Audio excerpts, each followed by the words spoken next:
One day, I went to visit my aunt and uncle. They invited me to have dinner with them. We were at the dining table, eating and talking. While we were talking about how much our city had changed over the years, they told me they had heard a very strange story from their friend. Apparently, in the 1960s, there was a child who went missing in our city. She was only 4 years old, and she disappeared in the evening while she was taking a bath. Her mother and father were downstairs watching TV. When they heard their daughter screaming, they ran upstairs to the bathroom, but the door was closed. They tried to open it, but it was locked. Just then, the girl's father heard someone whispering behind the door.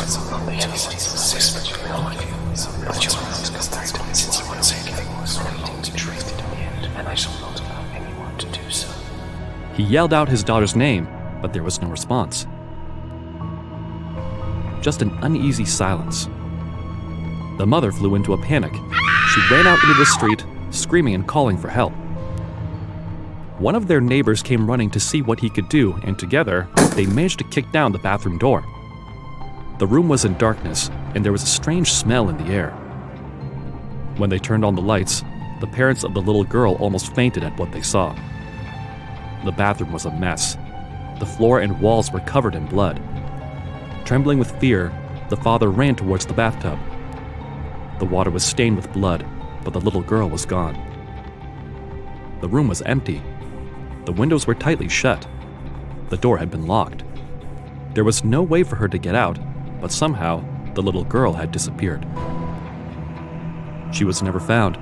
The police investigated, but they were baffled. It seemed too impossible to figure out, and the mystery of her disappearance was never solved. Later, the mother ended up committing suicide. The father lost his mind and was confined to a mental home. I thought this story was a fiction. How is this even possible? Until a few days ago, when something changed my mind.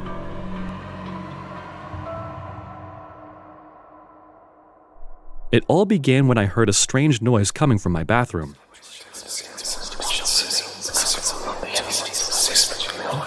It frightened me because there was nobody else in the apartment. It was a low rumbling sound.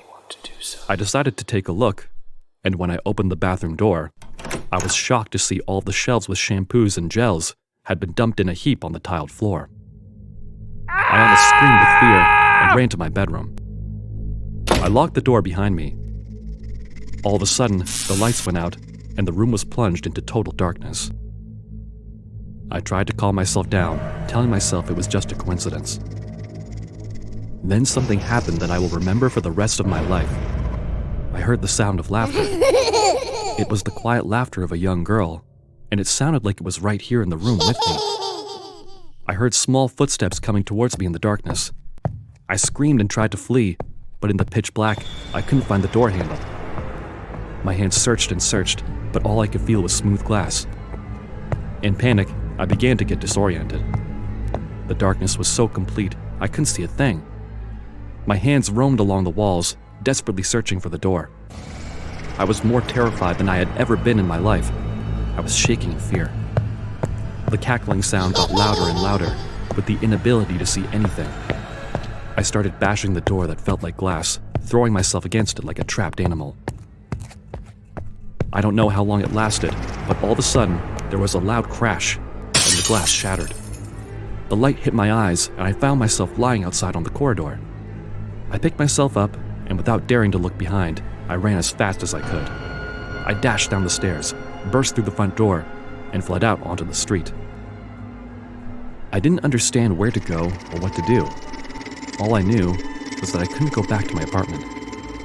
I called my aunt and uncle and told them what had happened. They apologized to me. They said they were sorry they told me about the little girl who disappeared, and that they had no option but to tell someone. The little girl had been haunting them for days, ever since they had heard about her. They told me she haunts anyone who knows her story, and the only way to get rid of her is to tell her story to someone else. It was like passing on the curse from one to another. Since then, I haven't been able to sleep.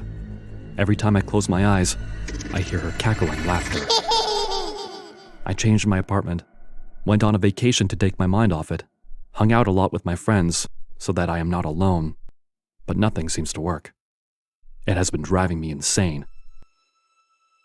But tonight is a special night, because tonight I will finally be able to sleep a good night's rest after a long time.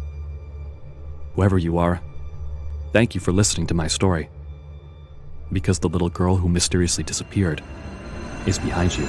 Turn around and say hello to her.